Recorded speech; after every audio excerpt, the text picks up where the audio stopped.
Hello and welcome to Movies You Miss Podcast, episode 51. I'm V. And I'm John. Thank you everyone so much for tuning in this week. We are a movie recommendation podcast. Both John and I are veterans of the movie industry. We have collectively 25 years of experience under our belts, and we love recommending movies without spoiling them. No spoilers, none whatsoever. And get ready for a hilarious episode this week. Oh, most definitely. Lots of laughs, lots of good action. Two great movies. Two fantastic satire movies. Yes, indeed. Very excited for this one. Very excited. Me too. Yes, and both of these are actually some of my all-time favorite movies. You know, it's funny. They definitely are two of my all-time favorite movies also. And I always forget how all-time favorite they are when I haven't watched them in so long. Yes. And then having to rewatch them for this episode reignited my love for them even more so because now we get to discuss them, which back in the day would just be like, that was a great movie and move on. Yeah, exactly. And now we get to spend a good hour discussing both of them. Yes, with our listeners from across the globe. That's right. But before we do that, we love to ask each other if we've seen any new movies this week. Oh, yeah. And the nice thing is, we watched a movie together in theaters this week. Yeah, we did. You want to tell them what it was, V, or you want me to? You can go ahead. All right. We went and saw the new Adam Driver sci-fi something or other called 65. Yeah, it was a movie. Something we did together. It was. Glad I saw it in theaters. I will be honest. If I had seen it at home, I likely would have hated it. But seeing it in theaters didn't make me hate it. It wasn't something that I walked out of there thinking I'll need to watch that again. But overall, I would give it like a solid C+. For those that don't know about the movie, Adam Driver crash lands on Earth 65 million years ago. So, you know, humans exist on another planet, and they're doing some kind of like excavation in space. And then something goes wrong, and they crash land, and he's the only survivor. But maybe he's not. Yeah. And that's then, a good descriptor. They are aliens, but they're human-like aliens. They Right. just live on a separate galaxy or whatever. I guess that's and kind of they're how exploring. that kind of came about, right? And we both turned to each other afterwards during the credits, and we're like, well, we didn't hate it. No, definitely far from hated it. And the funny thing was I forgot that it was actually by the writers of A Quiet Place. And I didn't love A Quiet Place either. Right. And I kind of felt the same way after leaving 65 as I did after leaving A Quiet Place. Decent action overall, though. Forgettable movie.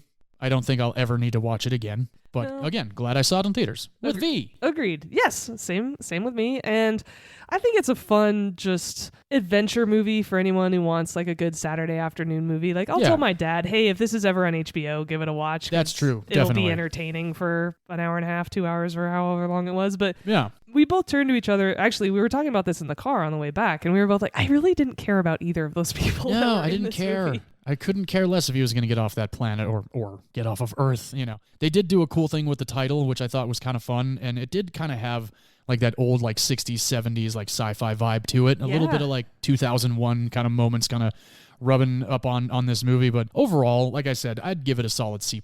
And I would agree with you, V. I would likely be like, if it's on HBO, give it a shot. You know, Yeah. it's not going to waste your time like a lot of movies do these days. Exactly. And the funny thing is, we were talking about it, really interesting and creative storyline. Yeah. Something we hadn't really seen before, and I liked the idea of, you know, something traveling and visiting Earth before humans. I thought that was a cool way to integrate dinosaurs into a movie. Yeah. But there were other tropes tied into it. There was the classic like survival, and Sure. there's a lot of family tropes in there that both of us were like, eh. Yeah. And at the end of it, we both were talking about it in the car, and we both said, I just couldn't care about them. No. I Yeah, it was couldn't get weird. into caring. Yeah, but again, sometimes that's not the worst part of a movie. You know, there are Right, definitely exactly. plenty of movies out there where people are like, I didn't care about the characters, but I liked the movie. I'm like, well, yeah, that happens. Yeah, exactly. And again, I didn't hate the movie, didn't love it. Glad saw it in theaters, glad to have seen it with you, V, and glad that I got to use my Regal Unlimited pass for the first time. That's so right. Thank you, Regal Theaters. Yes, and so 65, the movie led by Adam Driver, both of us gave it a C+. Yeah, currently in theaters now if you want to give it a shot. Yeah. So beyond that, we picked two satire movies this week, and it was a battle to see who would do which movie because we both love these movies so much. There was a coin flip moment, and I'll be honest, I'm glad that I won my pick. Granted, both of these movies are great. Exactly. So without further ado, enough suspense. Why don't you tell our audience what you picked this week? I shall indeed. I chose the 1994, written and directed by James Cameron. Now, I think this is my first James Cameron pick of the podcast. Which is shocking. I know. You have started us off with James Cameron films with The Abyss several episodes ago. This is the 1994 Arnold Schwarzenegger, Jamie Lee Curtis, Tom Arnold, Bill Paxton, Charlton Heston, Grant Heslov, and Tia Carrera-led True Lies, everybody. True Lies! Yes! Yes, and so that's the excited. one that I won because V tossed it my way because I had the opportunity. I have worked with Jamie Lee Curtis and had a blast doing so I was very excited to get to do this movie. As you should. Thank you. So for those that have not seen True Lies, where you been? The movie's almost 20 years old. We're going on the 19th year. The movie's almost 30 years old. No. It was released in 94. Yeah. 2000. Oh, fuck. Damn. Son of a bitch. Because it still feels, it's like, oh, yeah, that was like 10 years ago, but it was like 20 years ago. Yeah. A little bit about True Lies, if you don't know what it's about. Satirical spy action caper. It is It's such a good description. absolutely a hysterical movie from beginning to end. Yes. Tom Arnold and Bill Paxton really, really play the comedy up fantastically. We'll get into that in a little bit, but a little bit breakdown of the story. We have Arnold Schwarzenegger. He plays Harry. So Harry is a spy. There you go. There's the movie. Not really, but he is a very highly decorated spy. His wife, Helen, played wonderfully by Jamie Lee Curtis. She is under the impression that Harry is a computer salesman and goes out of town to all of these different computer conventions and outsells everybody. And he comes home with just this big fat smile on his face like, oh yeah, I outsold everybody. I'm the biggest seller in the company. I'm doing a great job. I'm a massive, fantastic salesman, when he just saved the world from utter, complete destruction. So, and I love how she just is like, yeah, she tells her friend, like, oh my God, his job sounds so boring. And he sounds so excited about it all the time because, in fact, he's so excited about being a spy. Oh, yeah, exactly. Yeah, and of course, there's that trope in this movie where he's the kind of absentee father. He doesn't really spend a lot of time with his daughter. He doesn't really spend a lot of time with his wife. She's under the impression, well, Harry is what she says to everybody. It's like, oh, he's not going to make the birthday party tonight. He's a flake. Yeah, and oddly enough, he kind of plays the same character later on, years later, well, actually only 2 years later, in Jingle All the Way, which we discussed around Christmas time, a little absentee father kind of thing. So Harry is... At the beginning of this movie, he's in this really badass mansion, and he's on one of his stakeouts and trying to lock down exactly where the terrorism might be lying. He comes up on Juno, who is played by Tia Carrera. He's trying to keep his cover intact, so they start doing the tango, and she's all about it. And Gibb is in the car, played by Tom Arnold, hanging out with Grant Heslov. For those that don't know who Grant Heslov is, he is George Clooney's writing partner. He is an Oscar-winning writer. He's also in the masterpiece Scorpion King with Dwayne "The Rock" Johnson. And he's also in Dante's Peak, if you have seen Dante's Peak. Yes, he is. He is the coffee guy in Dante's Peak, where Linda Hamilton always brings coffee and he gets excited about it. So there's your Grant Heslov for you. Tia Carrera, those of you may know Tia Carrera from Wayne's World and Wayne's World 2. That's right. How can you forget? Of course. Charlton Heston is also in this movie. Everybody knows him as Moses and Ben-Hur. Fantastic actor from back in the day. Rest in peace, of course. Bill Paxton, another rest in peace we discussed during Aliens, which was V's pick, which was a James Cameron pick. So V has got 2 James Cameron films on me, and this is only my first one in 51 episodes. Something's wrong with me. Definitely, considering he's like one of your all-time favorite I directors. know, it's insane. So actually, after watching True Lies, I threw on my 4K copy of Terminator 2 Judgment Day because I couldn't get enough Cameron that day, and I needed more Arnold Schwarzenegger in my life. So moving back into True Lies. Opening of the movie, jumping in, trying to figure out where these terrorists lie. Juno is, she buys antiques for this target that they're going after. So, which is another reason why Harry meets Juno and works on this distraction to begin the tango. Everything kind of starts to work out all until it doesn't, and then we get a really badass action sequence in the beginning of this movie. Tom Arnold is just throwing out bangers here and left and right so in the opening of this movie. After everything kind of calms down, Harry gets home. It's his birthday. He's going to want to be home early to spend his birthday night with his wife and his daughter. Of course, something happens. They're being tailed. They're being tailed by the terrorists at this party that they were just at 2 nights ago in Switzerland. So, what happens? Harry doesn't show up to his birthday party. And, of course, Helen says, well, that's Harry. The real sad part about this is kind of almost reminds me of like The Sixth Sense when Harry gets home and Helen is passed out on the couch on top of his birthday presents and the birthday cake. And he's like, sorry, honey. And she's just like, it's okay. Let's go to sleep. And they go to bed. The next day, Harry is talking to Gibb. He's like, I feel really bad. I want to take Helen out to lunch. So they go to where Helen works. As Harry is walking up to Helen's cubicle, Harry hears Helen. I think it's so funny, Harry and Helen. There's 2 H's in there. That she is on the phone with somebody that sounds like she might be having a little bit of a little boy toy on the side. And we come to find out that this little boy toy is played by Bill Paxton. So Harry tracks down Simon, played by Bill Paxton. Simon is a used car salesman, complete sleazeball. And of course, in between all of this, there's a fantastic moment where Harry is imagining beating the living shit out of this guy while they're driving. It's one of my favorite scenes of the whole movie because of the way Bill Paxton just like completely gets knocked out. And then, we get back to that reality where Bill Paxton's still laughing his ridiculous maniacal laugh. And another problem with Simon is he's telling Harry what he's doing. He's not just like, oh, I'm a used car salesman. He's talking about hooking up with all these married women that need some excitement in their life. And he's putting bored on housewives. this. Yeah, bored housewives. He's putting on this kind of charade that he's like, this awesome, spectacular person out in the world, like trying to save the world and whatnot. But the funny thing is that it's all Harry's persona, right? Like everything that Harry does that randomly ends up in the newspaper, even though it's a watered down version, he's taking credit for. Right. And it's really Harry doing all this stuff, and then Simon's seducing Harry's wife over it, which is the best part. It's so ridiculous, and it's hilarious too. So Harry, after spending all this time with Simon and realizing that Simon is, like you said, taking credit for Harry's work, he decides that he's gonna one-up Simon, and he's going to kind of fuck with his wife a little bit. And they kidnap her, and they throw her in a bunker, and they start telling her all this stuff and asking her all these questions. Do you love your husband? Are you still attracted to your husband? Of course, on the other side, Harry is asking his wife these questions. Little does she know that that's who is, of course, asking these questions.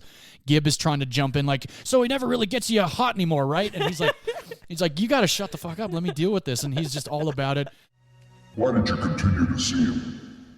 He said he needed my help. Not because you were attracted to him? No. You mean you were not attracted to him at all? Well, maybe just a little. So is cheating a common thing for you? No, never. So you're telling me this was your first time? I wasn't cheating. Tell me about your husband, Mrs. Tasker. Harry? What can I say about Harry? He's a sales rep for a computer company. So sex with him isn't exactly waving your flag anymore. That is none of your goddamn business now. What kind of questions are these? You're in a lot of trouble, Mrs. Tasker, so I suggest you cooperate. If we want to know the most intimate details about your life, you better tell us.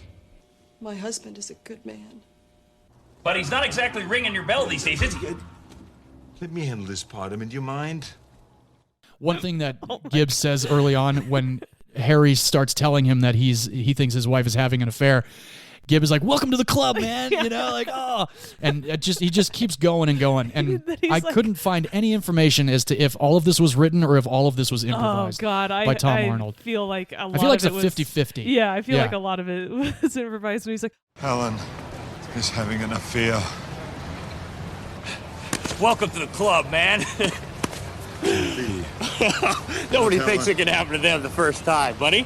Same exact thing happened to me and his wife number 2. Remember?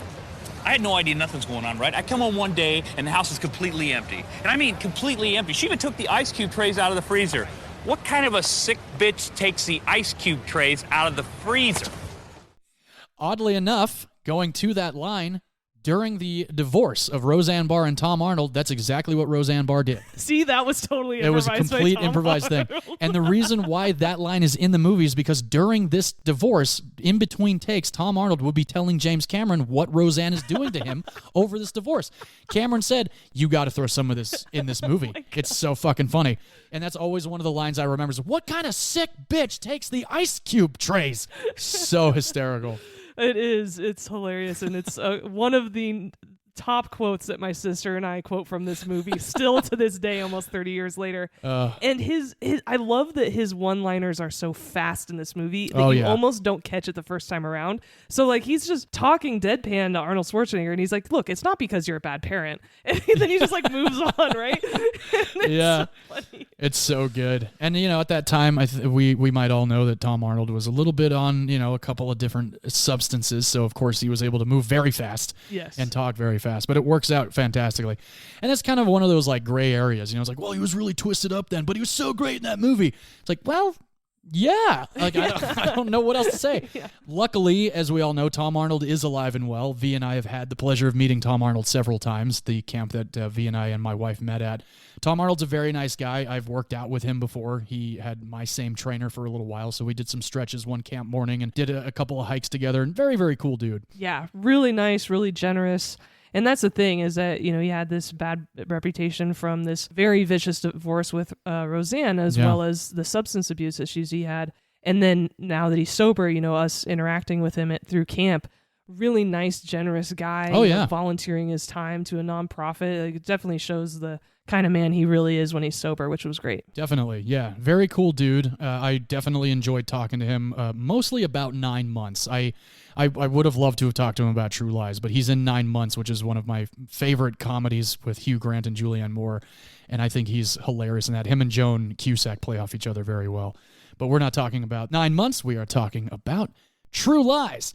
So that's kind of the gist of True Lies. After they get Helen in this bunker and tell her that they're going to need her help, otherwise they're going to destroy her marriage, that's when it kind of becomes more of an action movie, and this is also when we're gifted with one of the most famous scenes in all of True Lies, when Jamie Lee Curtis does the dance in the hotel room, thinking that it's for some big mega millionaire terrorist, and of course it's just for Harry because he's setting his wife up in a way that, you know, is kind of kinky, kind of messed up, a little bit twisted. Yeah, I feel like, of course, now, you know, in this day and age, if there was like, oh, well, she was manipulated into doing that, and it's one of those things that I read that Jamie Lee Curtis felt that it was an absolute joy to do that because of the relationship that they had, the relationship between Harry and Helen. Yes. The way that it was, you know, kind of deteriorating in a way. And apparently her and James Cameron and Arnold Schwarzenegger shot that for a total of almost a day. And the whole thing that Jamie Lee Curtis kind of pumps out was all Jamie Lee Curtis. It wasn't choreographed by anybody. She just was like, this is kind of what I think I'm going to do. And I think it's hilarious how it starts out because she does like the hand roll thing. She does like horrible dancing. It's so awful.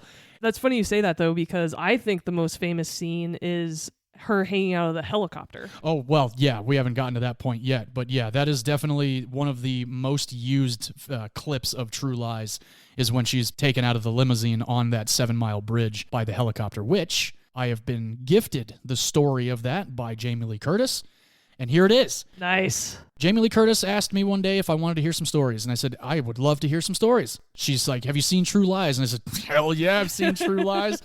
And she goes, all right, well, I'm not going to tell you about the striptease dance. But I was like, no, I didn't. That's fine. She goes, I want to tell you about the practical effect that I did my own stunt for. And I was like, oh yeah, you got to tell me about that. Hell yeah. And that is all practical. No way. 100% practical. She is strapped in, of course. It's not just Arnold's hand, her. but that is Jamie Lee Curtis getting lifted out of that limousine on that helicopter, on that bridge. No way. I James always Cameron, thought it was a double. It was not a double. It was Jamie Lee Curtis. She told me that James Cameron approached her that day and said, we have 2 stunt doubles that can do this for you.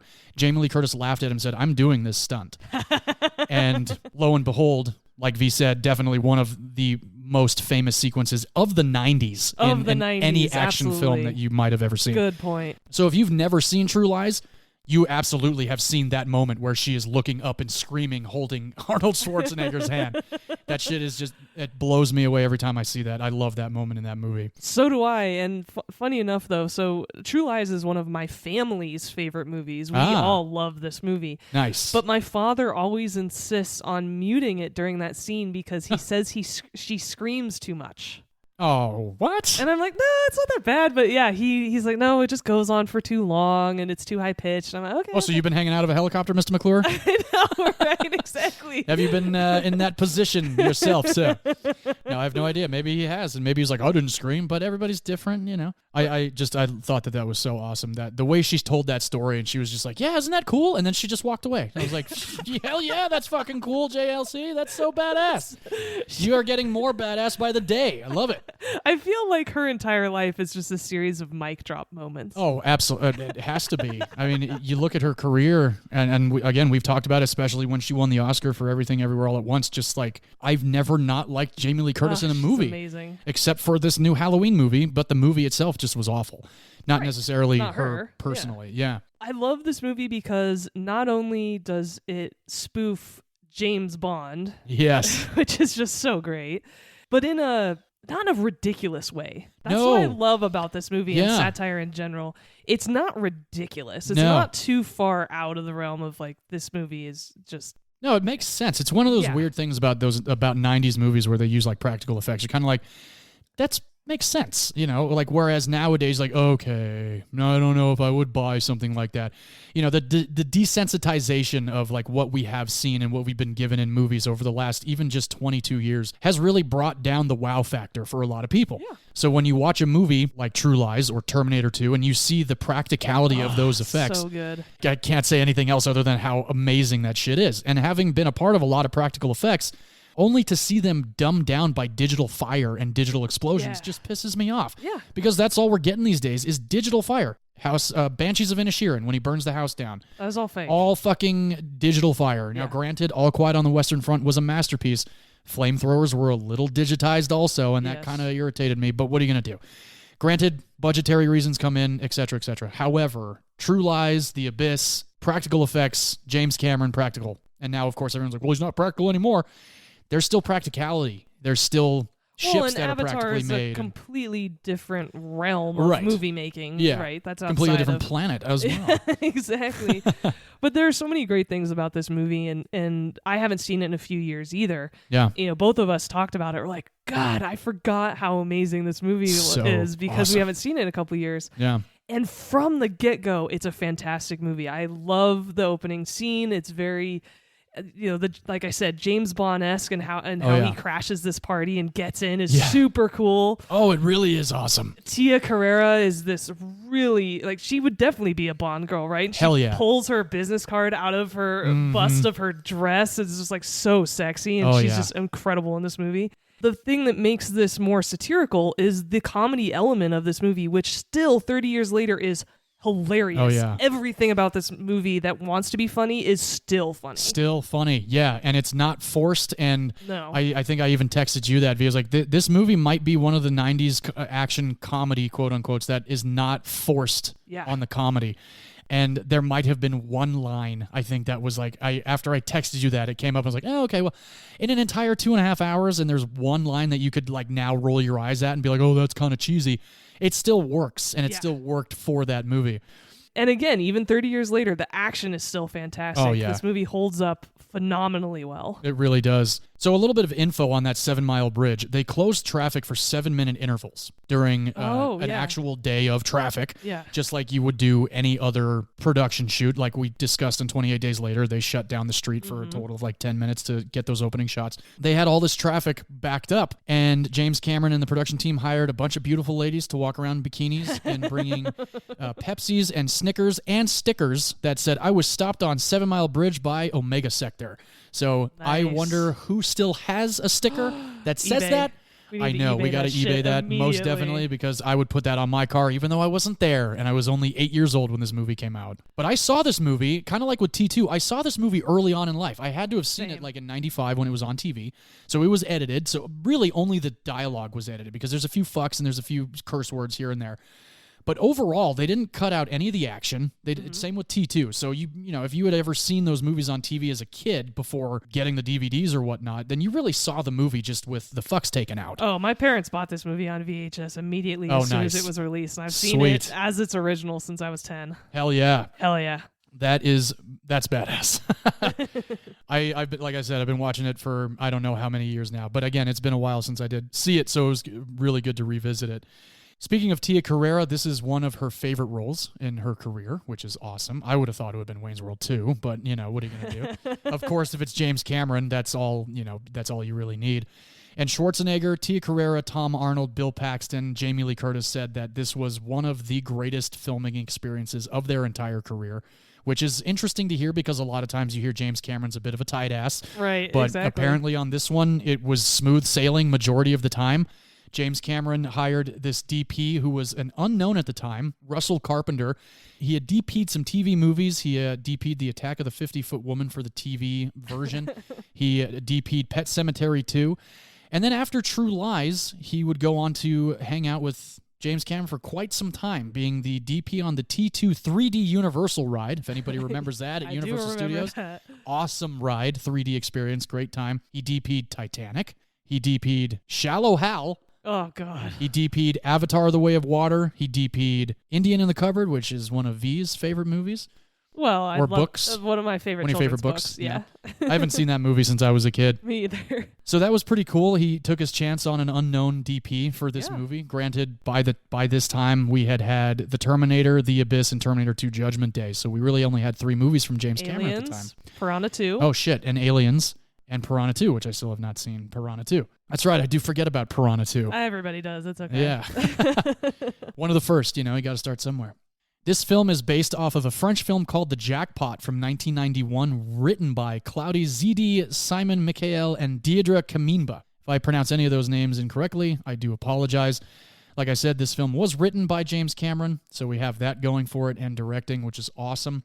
Tom Arnold did not think that he was going to get this role in this movie. He and Arnold Schwarzenegger had some scenes that they shot together in an audition. Schwarzenegger loved him. James Cameron loved him. As Tom Arnold was leaving the audition, he walked up to James Cameron and said, "Arnold's not that big. I could take that guy," and walked out, and that was what got him the role. Of course, completely joking, because nobody could take Schwarzenegger, probably even now, even though Schwarzenegger is much up there in years, but there's no way. So I follow Arnold on Instagram, and he's so fun to follow. He has a miniature horse and a miniature donkey that are like 2 emotional support animals. They live in his house. They're so cute. And he just posted last week a video of him stretching, and he still can almost do the splits at 75 years old. Jeez, that's insane. And he talked about how important flexibility is as you get older. Yeah. And I was like, yep, you're still a badass. That's so killer. And I love stretching. And cool thing about Schwarzenegger is he has had open heart surgery. So we have that in common with the Terminator, which is pretty awesome. True Lies would go on to be nominated for the 1995 Oscars for Best Visual Effects. It did not win. Oh, it should have won. That was they were very good visual effects. Who did win? 1995 Visual Effects Best Picture or Visual Effects Oscar winner was Forrest Gump with Tom Hanks, directed by Robert Zemeckis. Oh, what? Yeah, I'm a Forrest Gump fan, and I know a lot of people these days like it's not aged well, but I do like Forrest Gump, and the visual effects were pretty intense, especially for when he's sitting there with John Lennon and then he meets Richard Nixon and all these other moments right. in Forrest Gump. That was a big deal back then when they were doing the insertion of Tom Hanks into old video. I remember that being a big deal back then. That's okay, because the only thing I could think of was that stupid feather that floats around. I'm like, that was a visual effects? No. Yeah, okay. Yeah, there's definitely some there's some visual Oscar-worthy visual effects in Forrest Gump. Fair. Budget for this film, according to Guinness Book of World Records at the time, this was the first movie to have a $100 million budget. Really? Yeah, it beat the Terminator 2 budget, which is kind of fascinating to think about because there's so much visual effects in Terminator 2 that you would think so much more would take the cake for highest budgeted film of the 90s. But practical effects are really expensive, I bet. That's true too. Yeah, especially with the helicopters, the 7 Mile Bridge, and the fighter jet sequences, definitely. Which, oddly enough, going to the fighter jets, the U.S. government supplied 3 Marine Harriers and their pilots for this film for a total of $100,000, which... That's it? Well, yeah, over the course of, I think just a few days. So it still was a lot of money for a little bit of time. Fair. But following year, Waterworld would come out to beat the $100 million budget record. And I still have never finished Waterworld. I hear that it's a lot of fun, but Kevin Costner is not somebody that gets me to watch a movie, so I don't think I will He's ever... not an action star. Yeah, I don't think I'm ever going to finish that one, to be completely honest with our audience. Please tell me, though, that it made more money in the box office than Waterworld, though, because Waterworld is notorious for being one of the biggest bombs in history. Well, if that's the case, then I imagine True Lies definitely beat that out. Oh, yeah, we'll get into the box office shortly, discussing that for sure. There was a lot of backlash from a lot of housewives due to the scene where Jamie Lee Curtis dances in her underwear. Jamie Lee Curtis wasn't too thrilled to hear all of that because she felt that it was one of the most empowering moments for Helen's character in all of True Lies. And I completely applaud that, absolutely. Women empowerment is something both V and I are very strongly opinionated about here at Movies You Miss podcast. So anytime a woman wants to do something because it's going to empower them, more power to you, if you will. And I agree with you and Jamie Lee Curtis, because in the beginning of this movie, Helen is a pent-up housewife who is so bored and frustrated with her life. And her character growth throughout this movie is really, really fun to watch. Yeah. And that is such a crucial moment to that development. Oh, yeah, definitely. And it needed to be in the movie. I don't think it was gratuitous. No. I don't think it was unnecessary. In fact, I think it was very pivotal Yeah. to what's going on with her character in this movie. So I'm glad that she stood up and defended that. And of course, now looking back, that scene is so tame. Oh, definitely. Compared to what we get these days in just a PG-13 movie. Absolutely. A little bit more about Jamie Lee Curtis. Now, I'm sure a lot of people notice in movies these days and movies back then, it'll say Arnold Schwarzenegger, Terminator 2 Judgment Day, Linda Hamilton, Edward Furlong, Robert Patrick, etc. So Jamie Lee Curtis was contracted to have her name after the title when this movie was to be released. Oh, wow. So she was up for second billing. Okay. After editing was done, Cameron called Schwarzenegger and said, Jamie Lee Curtis deserves top billing after you before the title of this movie. And Schwarzenegger said, you're absolutely right. Oh, yeah. And so Jamie Lee Curtis is on record saying that was a real mensch thing for Arnold Schwarzenegger to do for her. Because credit is coveted, it's negotiable, it's a commodity. So if you are, before the title of the movie, you're a very important character in that movie. Not only that, but your performance shines also. Yes. And so, she got top billing for True Lies, which was one of her first non-Halloween top billing performances of her career. That's amazing. And think about it. It's the 90s. Yeah. It's an action movie. Yes. She's a female. Mm-hmm. All of those reasons make that so monumental that she received top billing. And I love, again, makes me love Arnold Schwarzenegger even more now. I know, right? So awesome. And Cameron, because he was, they both loved her so much. And again, like I said before, everybody has said that this is one of their most favorite experiences on set. Cameron loves kick-ass women. Absolutely. Yeah. I mean, his ex-wife, Bigelow, is quite a kick-ass lady. His ex-wife, Linda Hamilton, certainly is. That's for sure. Yes, she is. Sarah Connor, everybody. If you have never seen the Terminator movies, what are you doing? Oh, don't worry. That'll be on our list at some point, I'm sure. Yes. Now, I think this might be the last bit on Jamie Lee Curtis that I have for this movie because I just love her so much. Jamie Lee Curtis won a Golden Globe for True Lies for her portrayal of Helen in this movie. Oh, it makes me happy. Me too. So fantastic to hear. James Cameron had an idea for a sequel for True Lies to come out in the early 2000s. However, we were attacked on 9/11, and James Cameron felt that terrorism wasn't funny anymore. Yeah. So he decided to scrap the idea for a sequel, which James Cameron and Arnold Schwarzenegger, I got to commend you guys for that, because even now it's a long time later and we're still getting movies about terrorism and even TV shows, terrorism, stuff like that. It's done in the dramatic sense and it's not in a very satirical way like True Lies is done, but I will commend them for not moving forward with that sequel. If it came out in 99, though, it would have been amazing. Oh, absolutely. Yeah. For those that have seen this movie, there is a bathroom fight that is absolutely killer. So it amazing. almost makes me feel like Tom Cruise watched True Lies and was like, we're going to do a Yes. bathroom fight sequence in Fallout. Because that is exactly the scene I thought of when watching this movie again. 100%. I was like, oh, this is what inspired the Henry Cavill, Tom Cruise fight in Mission Impossible Fallout, which is a badass fight scene as well in a bathroom. Yes, and Cameron had only about a half a page written for this bathroom fight sequence. When they location scouted, he saw that it was 3 times bigger than what he had in his mind and added like another 3 pages of awesome battle sequences. And that poor old guy sitting on the toilet, so hilarious. So there's, beyond that sequence being just a killer battle sequence of guns and fists, there's an old guy in there that adds a little bit of that like realism that this is happening in the real fucking world, Yeah, and again, comedic relief. Yes, exactly. Tia Carrera was only contracted for 7 weeks for True Lies. How long do you think she actually spent on this movie? I actually figured that the movie only shot for like 8 weeks. Oh, no. It was a longer shoot. This was a very long shoot. Oh, well, it's James Cameron. That makes sense. Yeah. So then I will guess that, you're saying she was on longer. She was on a lot longer than anybody had anticipated Tia Carrera being on this movie. Yeah. Okay, I'll guess 11 weeks. 7 months. Tia Carrera was paid to be on True Lies. And if you've seen True Lies, she's not in it very long. How long was the shooting schedule of this movie? A very long shooting schedule, at least 1.5 years.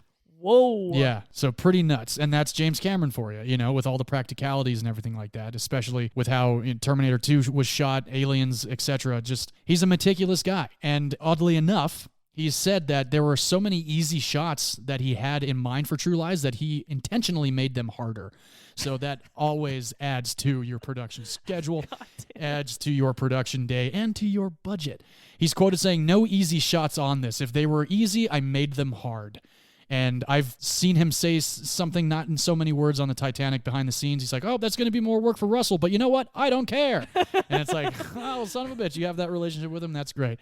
Because if I were a PA and I heard that, I'd be like, fuck that guy. But at the same time, you got to respect James Cameron. You really can't. There's nothing else you can do with James Cameron other than respect the guy for his insane tenacity. A little bit of information about the character of Helen. There was another actress attached to play Helen, but due to a scheduling conflict with another movie, they had to back out and it went to Jamie Lee Curtis. I wonder if you can tell me who originally was cast as Helen before Jamie Lee Curtis. Roseanne. No. Could you imagine? Oh, God. Okay. That would be some of the worst casting. Give me a hint. Your hint is we have done a movie with this actress before, and it was your pick for the Spike Lee movies that we did. Jodie Foster. Jodie Foster was originally going to be Helen, but the production schedule for Nell apparently prevented Jodie Foster from taking the role of Helen for True Lies. Oh, man, I'm so glad because she is way too serious to be in a movie this funny. Oh, I completely agree. Yeah. I've never actually seen Jodie Foster in a comedy. Oh, granted, Maverick is a comedy, but otherwise, there hasn't been a lot of Jodie Foster comedy out there. I mean, I guess the original Freaky Friday might have been kind of funny. She was a kid, and no, I actually think of her as a very serious person and actor. Yeah, same. One cool thing about Tia Carrera, she shares this movie with Charlton Heston. She also shares another movie with Charlton Heston.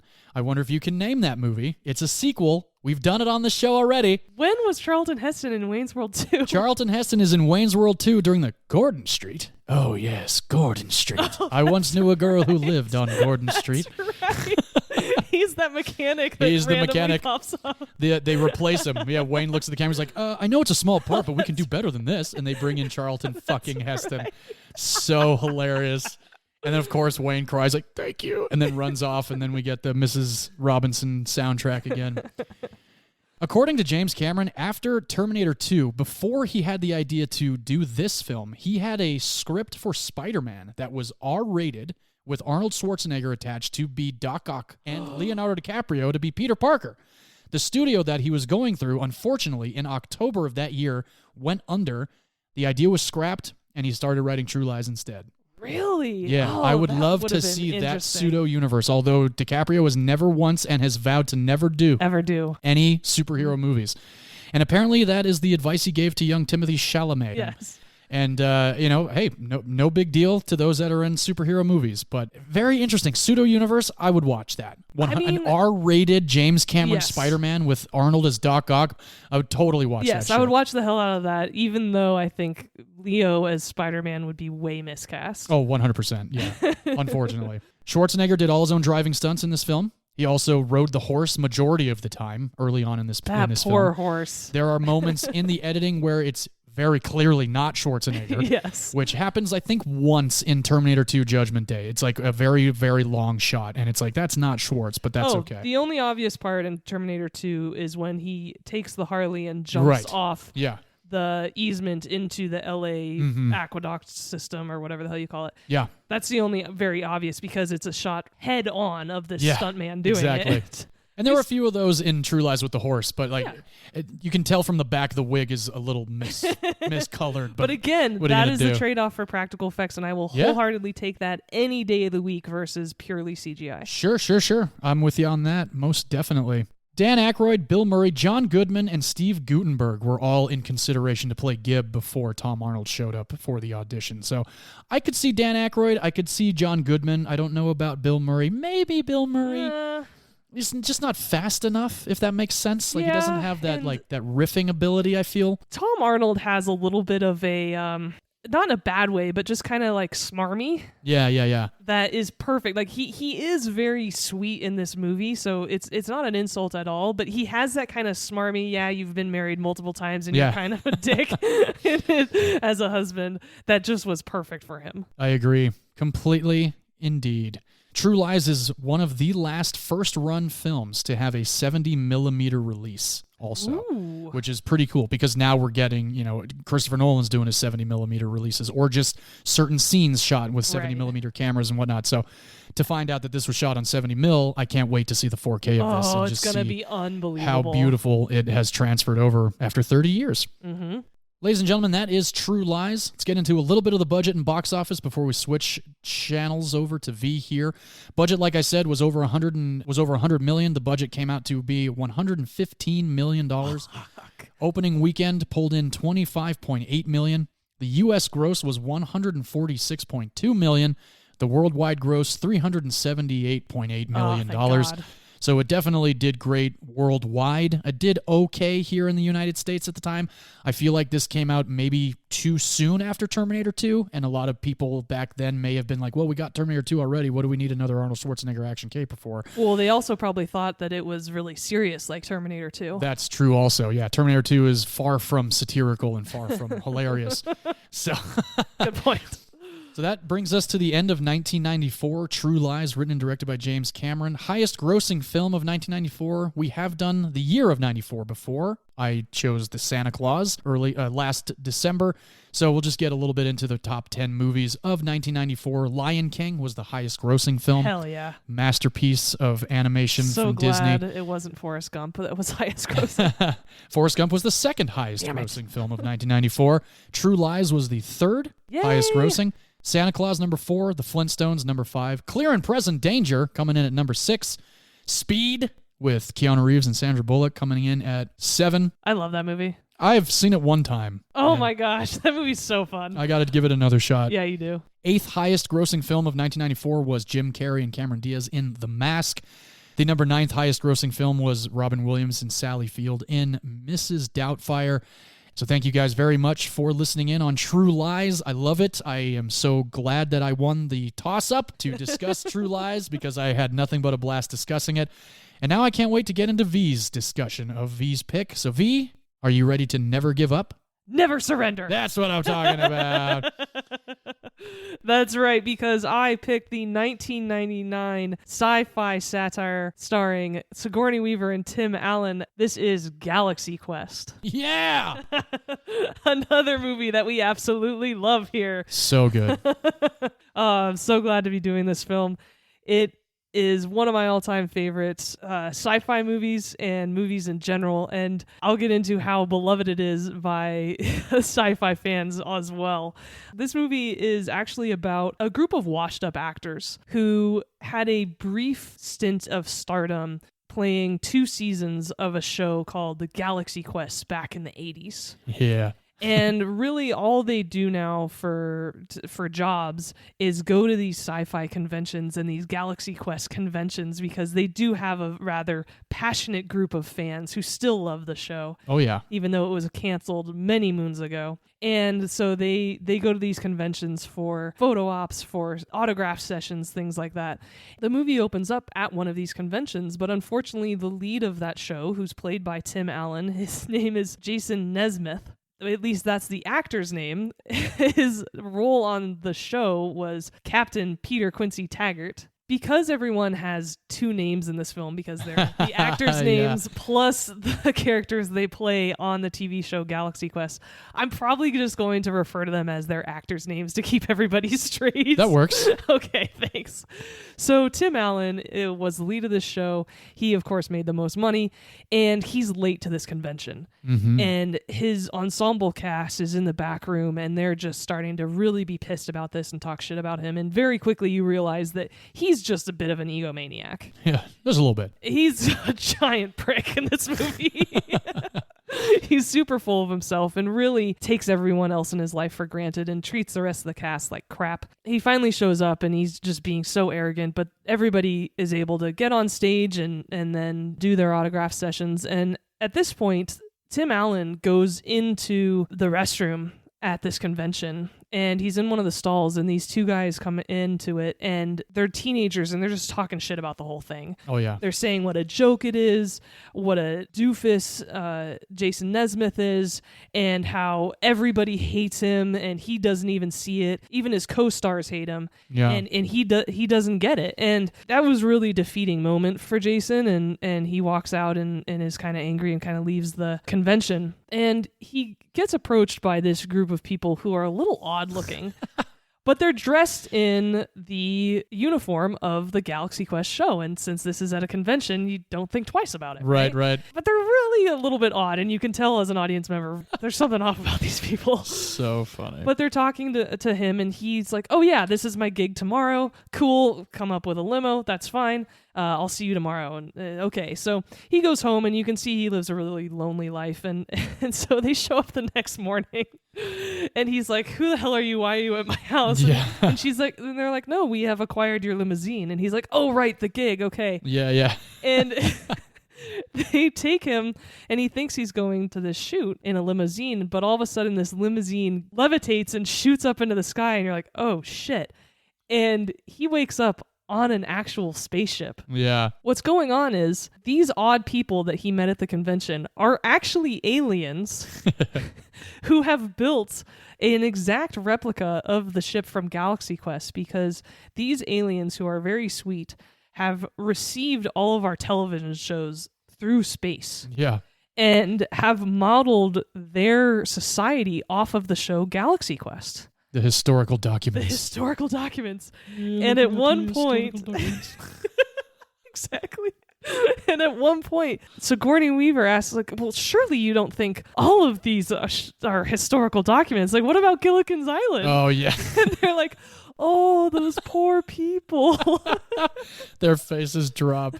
The actor Enrico Colantoni's the leader, and oh my god, he cracks me up. That whole good. Gilligan's Island moment, it's just like his face is like, those poor people. I'm like, my gosh, this is reality now. You know, it's really. And the funny thing is, that is a reference to when Gilligan's Island was in fact on TV. There was a group of people who tried to raise money to save the crew of Gilligan's Island. Are you serious? It was real.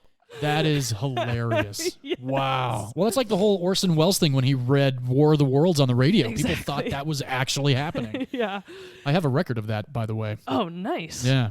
So Jason still isn't quite getting that this is real life, and he's like, look, if you need me again, just call me. We'll be there. This was a great gig. And so they send him home. But the thing is, he's really being sent home from a spaceship, and this is the moment that he realizes that this is real. And this is a sequence, too. And this is a great sequence. And he gets shot through space back home, which is just fantastic. And so he runs to all of his co-stars, and he's like, oh my God, this was amazing. It's real, and it was incredible. And I think they were named termites or something. I don't know. I was a little hungover. They're termites or Dalmatians. I don't know what they are. Guys, I was there. I was up there. Remember yesterday at the convention? Those people dressed like aliens? They were aliens. They were termites or Dalmatians. I can't really remember because I was kind of hungover. But what they built was extraordinary. It was a huge spaceship. They're called Thermians, and that's right, yes. Lo and behold, they show up again in front of him and all of his co-stars. Mm-hmm. And he's like, you guys, you gotta come with me. This was amazing. It was incredible. And they've been listening to his bullshit for years, so they're finally just really fed up with it. But they discuss it, and they're like, you know what? We're gonna go with him too.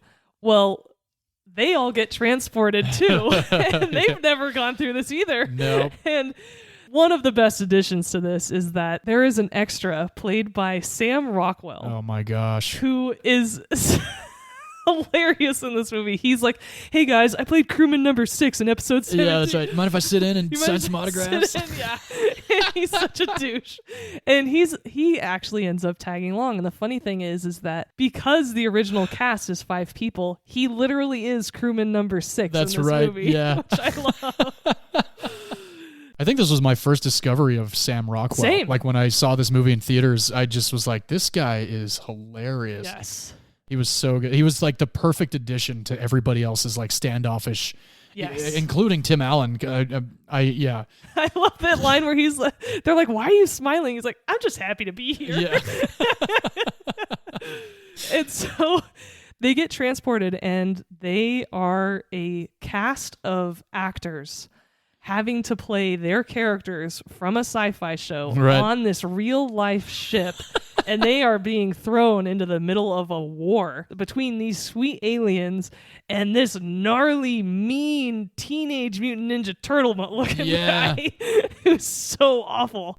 It was real. The makeup, like even to this day, this movie I think was like 98 or something 99. like that. 99. Like it's really good makeup, and the costume for Sarah is like all lobstery and just really creepy, but also badass. He's like, damn, that is fucking killer. Like I want that action figure. It was very scary and intimidating. He's a great villain.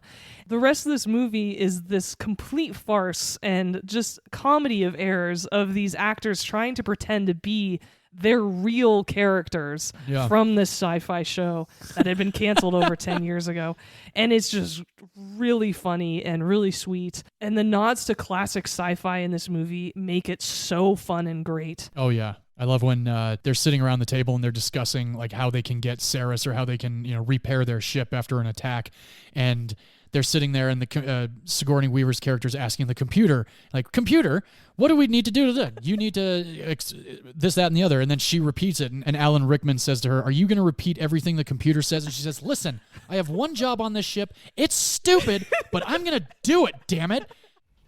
Structural breaches in quadrants 32, 34, 40, what about the engines? Forward thruster shaft, 87% damage. Computer, what about the engines? Why don't we have power? The beryllium sphere has fractured under stress. It's fractured.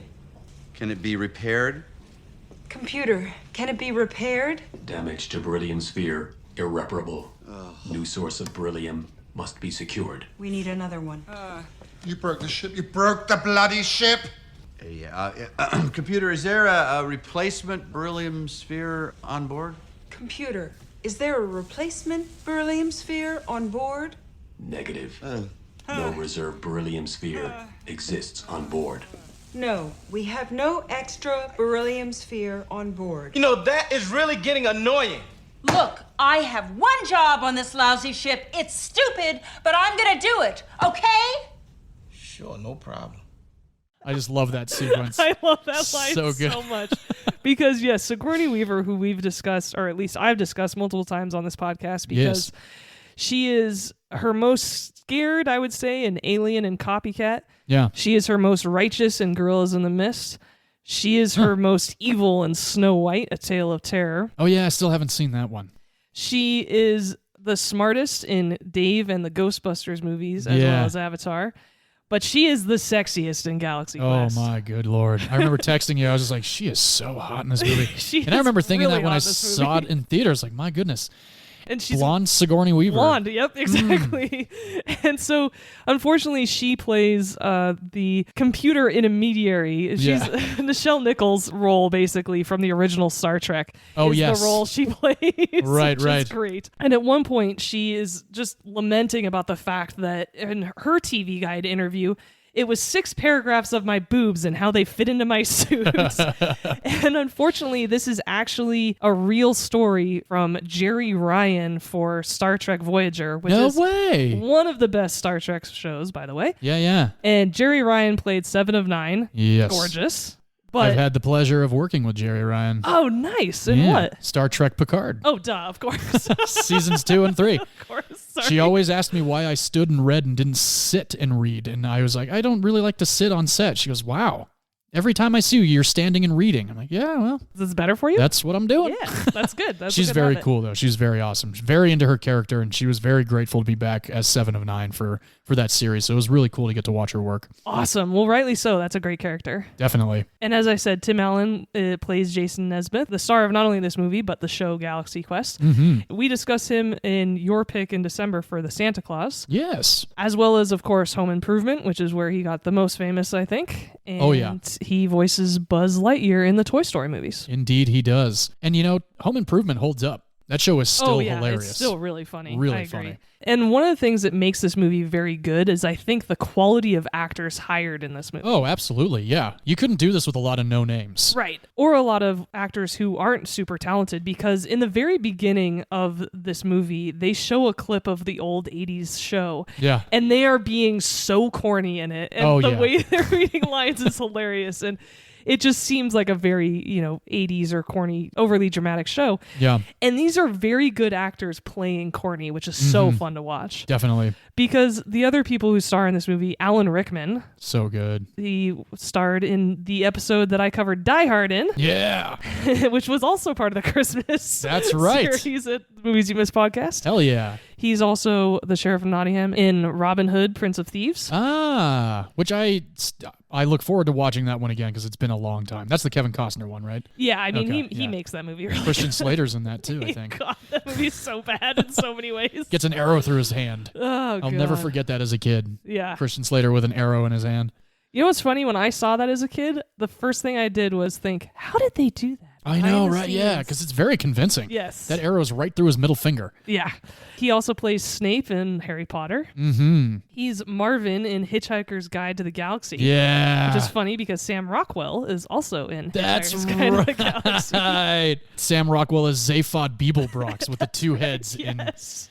That movie is hysterical too. Yes. I know a lot of people dump on it because it's not like the books. I never read the books. I just saw the movie and I loved the movie. I just wish they could have made a series of it because then it would have followed the books a bit better. Mos Def was great in that movie too. Yes. And Zooey Deschanel. Mos Def is good in everything he does, actually. Yeah, Mos Def is pretty good. Yeah. And Alan Rickman is also in Love Actually. Oh yeah. Neither of us like that film. No. He is in Dogma, which we both like. Yeah. Sense and Sensibility. Never saw it. It's actually another movie with Emma Thompson in it, which is funny. Ah. And a Western favorite of mine, Quigley Down Under. Quigley Down Under. Never heard of it. It's great. It's got Tom Selleck. Sweet. Yeah, it'll be on the list at some And his point. mustache. Yeah, of course. How could it not include his mustache? And as we mentioned, Sam Rockwell, other places you'd recognize him from, 3 Billboards Outside Ebbing, Missouri. Yes, he won the Oscar for that. It was his first nomination and Oscar win. Yeah. He dedicated his award to Philip Seymour Hoffman, his good friend, which I thought was really sweet. That is neat. He was George W. Bush in Vice. That's Christian right, Bale. he was, yeah. That movie was weird. Yeah, and he was also in Charlie's Angels. That's right, yeah, he was. I like him in Charlie's Angels. The most terrifying is when he is in The Green Mile with Tom Hanks. Oh, I've never seen The Green Mile. Oh, God, he is the creepiest villain. Is he really? Oh, he gives me nightmares in that movie. Oh, wow. Yeah. And he's also in this sweet rom-com that I've added to our list called Mr. Right. Mr. Right with Anna Kendrick? Yeah. I've almost pushed play on that. Oh, I don't it's know good. how many times. Yeah. I like both of them, and it just looks like one of those mindless romantic comedies that you don't need to really pay all that much attention to. I actually would push back on that a little bit. It's very quirky and it's definitely a dark comedy. Oh, you know what? I'm picking it with Grosse Point Blank. Hey. There we go. That's a good one. Yeah, it's a dark comedy. It's really good. Sweet. And I'll just run through these guys really quick just because they do add a lot to this movie and they are pretty recognizable people. Daryl Mitchell plays the pilot in this movie. Oh, yeah, Laredo, and he is Mr. Morgan, the English teacher in 10 Things I Hate About You. That's right, yeah. And then, as you mentioned, Enrico Colantoni, he was Elliot in Just Shoot Me, that sitcom that lasted for years, which was very good. That show, my wife and I actually just watched, and I loved every episode. It's so funny. It was so well so written. damn funny. David Spade. Yeah. I don't normally like him except for like Kuzco and Emperor's New Groove or Tommy Boy, but there was something about Just Shoot Me. I think it was literally the ensemble cast. Like Wendy Malick also was so great. damn I good in love that her. show. Yeah.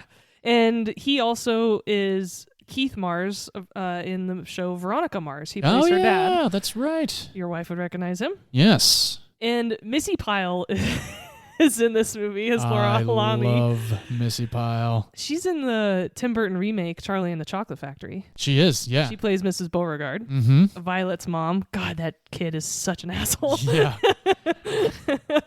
And in this movie, was taken away by squirrels, right? I think so, yeah. And then she's also in one of my favorites, Dodgeball. Yes, she is. That's right. Oh, man, I forgot she was in Dodgeball. She plays Fran. You are the one that stares at me. The huge unibrow. Yeah, those teeth. Oh, gosh, she's so funny. So good. And that's funny because Justin Long is in Galaxy Quest. That's right, yeah. This is his movie debut, actually. No kidding. Yeah. Oh, wow. And he's also in Dodgeball. Yes, he is. He is also in Live Free or Die Hard. Yeah. In Waiting, which I love that movie. Love Waiting. So funny. And also Accepted. Oh, I like Accepted. I like Accepted is hilarious. Yes. I actually have a story about Missy Pyle. When my wife and I went on our honeymoon, her and her family were in front of us at security. Oh. And it was like 4 a.m. And she looked gorgeous. And I was like, babe. She goes, who's that? I'm like, she's in Dodgeball. She's in Galaxy Quest. She's in Harold and Kumar Go to Escape from Guantanamo Bay.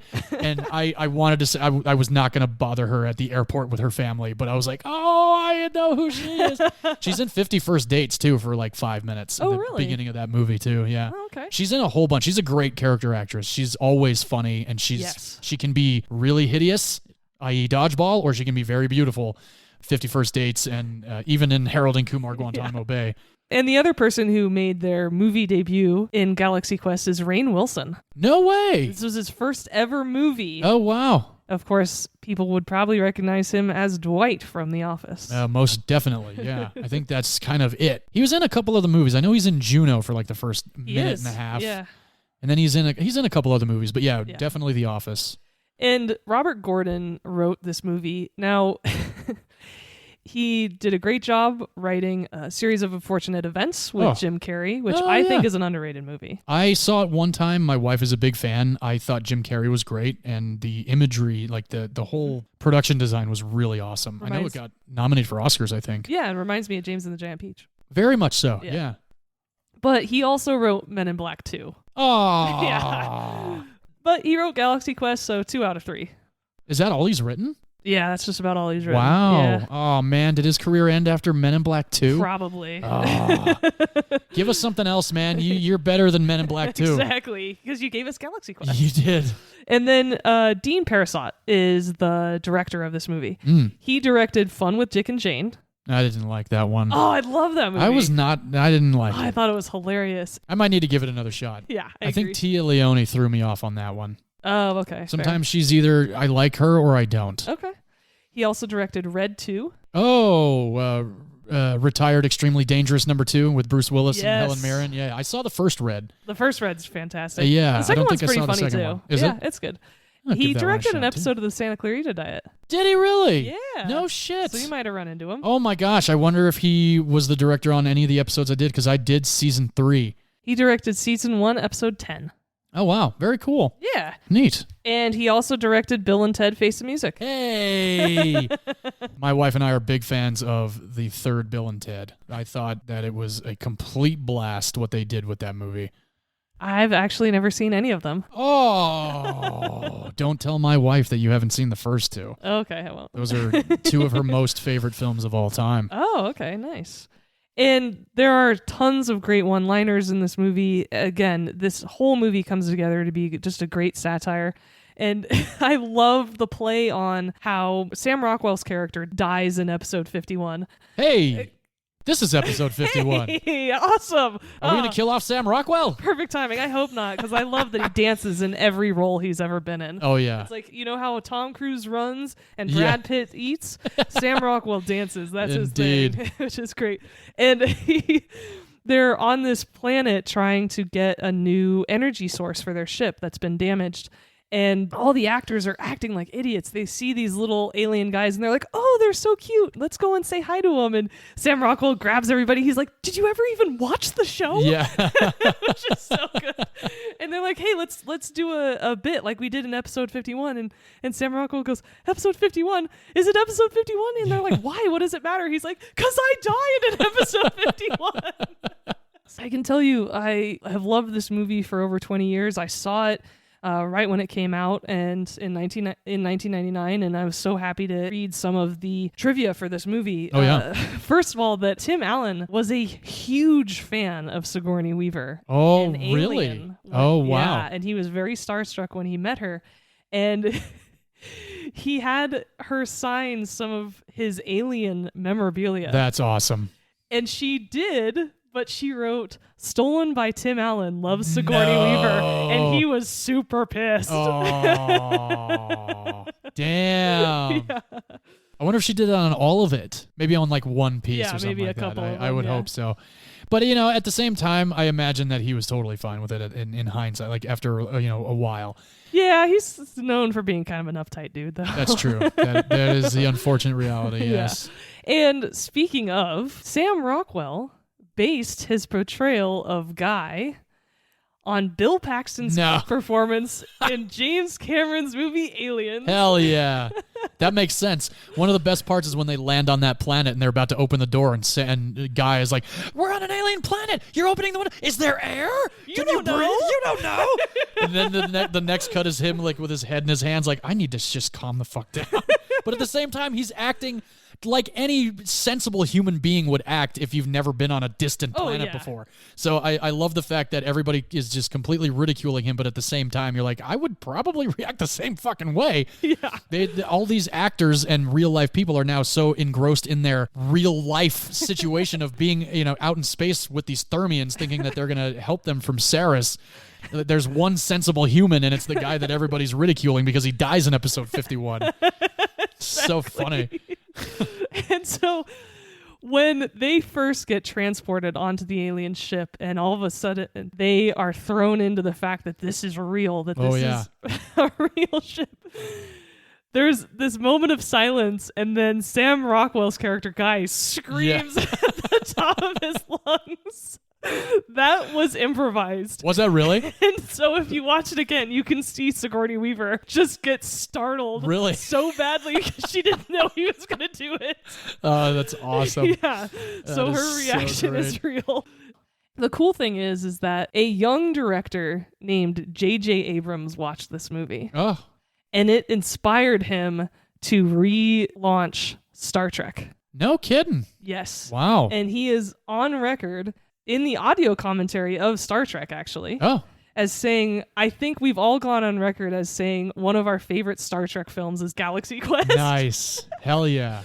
Wow, that's pretty cool. Yeah, and because around that time he was still a writer, and he was one of the third credited writer on Armageddon. Yeah, and he was known as a writer at that point. Yeah. And so he actually used a lot of set pieces from Galaxy Quest and integrated them into Star Trek. So for example, cool. Sirius's ship. So he's the bad guy in this movie is, like I said, he looks like a bad Teenage Mutant Ninja Turtle. Yeah. He's green, and his ship is kind of green lit, and that's the way Nero's ship is lit in Star Trek. Yeah. He also borrowed some of the ideas from the climax of this movie, then integrated them into Star Trek. And when Eric Bana was struggling for ideas on how to play Nero, J.J. Abrams gave him a copy of Galaxy Quest and was like, watch this movie and portray your character as a similar vein of Cirrus. Wow, that's cool. That's awesome. Yeah. As I said, this is an homage and a satire on Star Trek. So Alan Rickman and Tim Allen's characters really clash a lot. And, and Alan Rickman hates him, which rightly so. The guy's a douche. And so Alan Rickman's character goes, "Oh, of course you managed to take your shirt off when he fights this monster." It's because Captain Kirk in the original Star Trek series, anytime he fought a bad guy, he lost his shirt. Is that right? Yeah. He's notorious for losing his shirt. That's great. In like any hand-to-hand fight, which is hilarious. The scene that really kicks off this movie where he's in the restroom and hears all these guys talking shit about him, that actually really happened to William Shatner in real life. No way. Yeah. Oh, wow. Yeah, when he attended a 1986 convention, that happened to him. No shit. Which, fair, because he was really full of himself. William Shatner was? Shatner's. Oh, was he? Oh, yeah. Like, it's well known that most of the cast hated him. He was kind of a dick on the show. Oh, wow. Yeah. Yeah, and so, I always knew George Takei had a problem with him, but I didn't know, anybody else. Leonard Nimoy and he didn't talk for years. No way. Years, yeah. Wow. Yeah. So, again, Alan Rickman, when they got into that fight in Galaxy Quest, and he accused him of stealing all of his lines. Oh, yeah. It's because William Shatner did that. He would insist on reshoots and new takes because he needed more lines. As his co-stars got more famous, he demanded to have more lines. Wow. Yeah, he was very fragile. Fascinating. And the ship in this movie, Galaxy Quest, is called the Protector. Ah. And its serial number is NTE 3120. And NTE stands for Not the Enterprise. Nice. That's cool. I did know. I was curious watching this time around. Like, what does NTE mean? It's got to mean something. Exactly. Not the Enterprise. That's great. We mentioned Enrico Colantoni. He is the commander of the Thermians. Mm-hmm. He came up with that monotone voice. Really? He did in the audition, and they loved it so much. They showed all of the other actors who were playing the Thermians and said, this is the way you need to act. Oh, that's cool. Which is so cool. It is a very unique speech that he has in the movie, and the way that he like slows things down in certain words is really fucking funny. Oh, yeah. All of it was so ridiculous, but so funny. Sir, I understand this is a terrible breach in protocol. You guys shouldn't come to my house. Please, I beg you to hear our plea. We are Thermians from the Klaatu Nebula. Our people are being systematically hunted and slaughtered by Rathaceres Fatukre. We are to meet in negotiation, however. Our efforts in this regard have been disastrous. Please, Commander, you are our last hope. And there's a sequence in a big action part of this movie where Tim Allen and Sigourney Weaver are trying to save everyone and save the ship. And they're crawling around the ship and she goes, ducks. Why does it always have to be ducks? That's an homage to Alien and Aliens because so much of those movies take place in the air ducts where the aliens are moving around. I thought you meant ducks, like quack, quack. And I'm like, I don't remember ducks, but yeah, air ducts. Thank you. Yes. Unfortunately, the production company decided to tone this movie down a little bit and make sure it was a PG movie. But the director, Dean Parisot, was so pissed about this that he wanted to make sure it was very obvious that things were dubbed over. I was going to say, it's very obvious. Very obvious. I remember catching it like 10 years ago and being like, this almost got a PG-13 rating. Yeah. Daryl Mitchell, who plays Laredo in this movie, says, you're so full of it, man. It's really, you're so full of shit. In the beginning of the movie. In the beginning of the movie. Yeah. But more famously, Sigourney Weaver stands in the front of this hallway and goes, well, fuck that. Yeah. And it's so obviously dubbed to screw that. Oh, yeah. Oh, It's yeah. great. So good. I was hoping that you were going to get into that because that was going to be my one piece of trivia for Galaxy Quest that I had, that I've always had, that anytime I talk Galaxy Quest, I'm like, have you guys ever noticed when Sigourney Weaver says, well, screw that, it's, well, fuck that? Yeah, that movie's going to be PG-13. It was. It was. But That's still, funny. even though it's PG, it's still a fantastic movie. Oh, and definitely. has lots of tension and excitement in it. Yeah. And Robert Gordon, the screenwriter who I mentioned, got the idea for the Chompers bit, which that's what Sigourney Weaver says, screw that about. Yeah. After seeing the corridor lined with rotating blades in Event Horizon. Oh, nice. Hell yeah. Like that tie-in. Badass. Similar to your movie, they were actually hoping to make a sequel. Oh, wow. But with the death of Alan Rickman, they decided to scrap that idea, which I respect. Yeah. He was so good. He was so good. Everybody was good. Everybody was great. And lastly, as I said, a lot of people think this is a great movie. A lot of Star Trek fans love the homage paid to Star Trek movies. And at a 2013 Star Trek convention in Las Vegas, it was voted number 7 best Star Trek film ever made. Wow.